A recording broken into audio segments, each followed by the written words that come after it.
सरस्वती शिक्षा समिति पाली द्वारा ऑनलाइन कक्षा में भैया बहनों का हार्दिक स्वागत एवं अभिनंदन।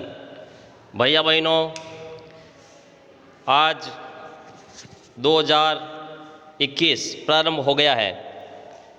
मेरा कहने का तात्पर्य यह है कि आप अगर जगह नहीं हैं तो अब जग जाओ तुरंत और पढ़ाई पे लग जाओ, क्योंकि परीक्षा होगी। किसी भी हाल में इस बार प्रमोट नहीं होंगे, ये सरकार का आदेश है। इसलिए तुरंत जगो और पढ़ाई पे लग जाओ। बहुत ही कम समय रहा है, निश्चित समय पर परीक्षा होगी। पिछले अध्याय के अंदर अपने जो अपना टॉपिक था भौतिक एवं रासायनिक परिवर्तन, तो भौतिक और रासायनिक परिवर्तन के बारे में मैंने आपको समझाए थे उदाहरण की सहायता से। आज अपन आगे चलते हैं रासायनिक परिवर्तनों के कुछ उदाहरण। उस उदाहरण के अंदर जो सबसे पहला उदाहरण है लोहे में जंग लगना, ये एक रासायनिक परिवर्तन का उदाहरण है। तो लोहे पे जंग लगना, इसके बारे में आप सभी जानते हैं, ये धीमी प्रक्रिया है। कैसी प्रक्रिया है? धीमी प्रक्रिया है। ये एक ऐसा परिवर्तन है जो लोहे की वस्तुओं को प्रभावित करता है और धीरे धीरे उन्हें नष्ट कर देता है। क्योंकि लोहे का उपयोग अलग अलग प्रकार से होता है। दरवाजे बनाने में होता है, पुल बनाने में होता है, जहाज, कार, ट्रक आदि का ढांचा बनाने में इसका प्रयोग होता है। वस्तुओं को बनाने के लिए किया जाता है। अतः जंग लगने के कारण होने वाला आर्थिक हानि बहुत अधिक होती हैं। जंग लगने की प्रक्रिया को अपन एक विज्ञान की दृष्टि से देखा जाए तो एक समीकरण में व्यक्त कर सकते हैं। जंग यानी कि लोहा का सूत्र होता है Fe। जब Fe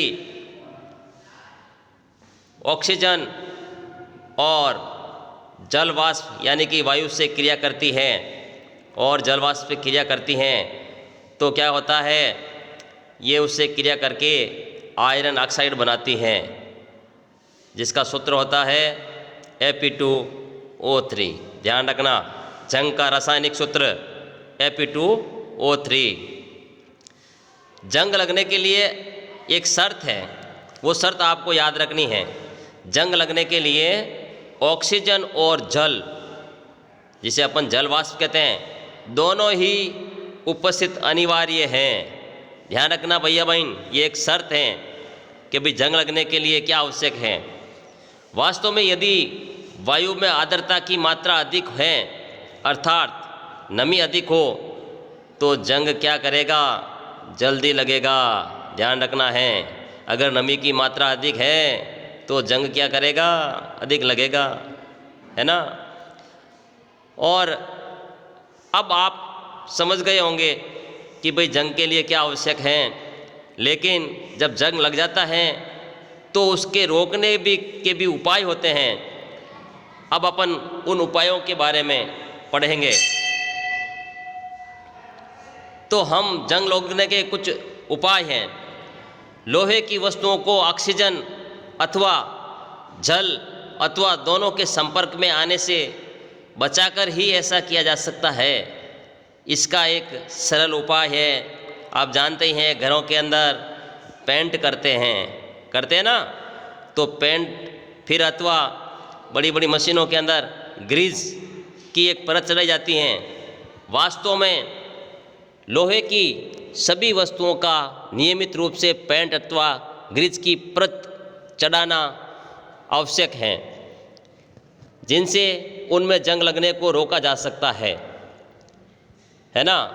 आप घरों के अंदर पेंट करते हैं, रंग रोगन करते हैं, ये सभी प्रक्रिया जंग को बचाने के लिए, ताकि अधिक समय तक इनका अपन उपयोग कर सकते हैं।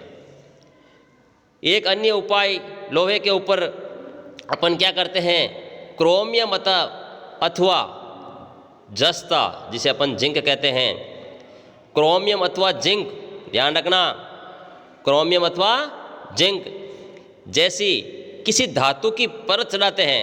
अगर अपन किसी लोहे के ऊपर या तो क्रोमियम की या फिर जस्ते की एक अगर परत चढ़ाते हैं तो लोहे पर जिंक की परत चढ़ाने की प्रक्रम को अपन यच्छद लेपन कहते हैं।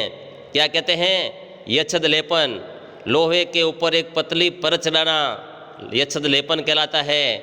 यच्छद लेपन का दूसरा नाम गैल्वेनाइजेशन भी कहलाता है। ठीक है ना भैया बहन? और ये भी ध्यान रखना है कि घरों में पानी की आपूर्ति के लिए उपयोग में होने वाले लोहे के पाइप यच्छद लेपित होते हैं जिससे उसके ऊपर जंग नहीं लगते हैं। और भी है, आपने देखा होगा साइकिल का हैंडल, आप साइकिल चलाते हो ना, कभी देखा है हैंडल को बहुत चमकीला होता है ना? तो स्टेनलेस स्टील लोहे में कार्बन और क्रोमियम, निकेल तथा मैग्नीज, ध्यान रखना है, स्टेनलेस स्टील लोहे में कार्बन, क्रोमियम, निकेल, मैग्नीज जैसी धातुओं को मिलाकर बनाया जाता है जिससे उसके ऊपर जंग नहीं लगता है। तो ये जंग को रोकने के उपाय थे। आई समझ में? अब अपन चलते हैं आगे। आगे है क्रिस्टलीकरण। क्या है? क्रिस्टलीकरण। तो आपने देखा होगा कुछ वस्तुएं क्रिस्टल के रूप में पाई जाती हैं। जैसे आपने देखा होगा नमक है, मिश्री है, ये किसके रूप में पाए जाते हैं? और प्रयोगशाला में और भी ऐसी बहुत सारी सामग्रियाँ हैं जो क्रिस्टल के रूप में जानी जाती हैं, है ना भैया बहन? अब क्रिस्टलीकरण किसे कहते हैं? कि साधारण नमक को समुद्र जल के वाष्पन द्वारा पृथक किया जाता है। आप सभी जानते ही हैं ये वाष्पन विधि है नमक को प्राप्त करने की। इस प्रकार प्राप्त होने वाला नमक शुद्ध नहीं होता है ना? आप जानते हैं ना, उसमें शुद्ध नहीं होता है, खूब सारी अशुद्धियाँ होती हैं और उसके क्रिस्टल के आकार को स्पष्ट रूप से नहीं देख सकते हैं। तो यहाँ से परिभाषा है, किसी पदार्थ के शुद्ध क्रिस्टल उनके विलयन से प्राप्त किया जा सकता है। समझ में आई? किसी पदार्थ के शुद्ध क्रिस्टल, कौन से क्रिस्टल? शुद्ध, उनके विलयन से प्राप्त किए जा सकते हैं। ये प्रक्रिया क्रिस्टलीकरण कहलाती है। और ध्यान रखना है ये एक भौतिक परिवर्तन है। कौन सा परिवर्तन है? भौतिक परिवर्तन है।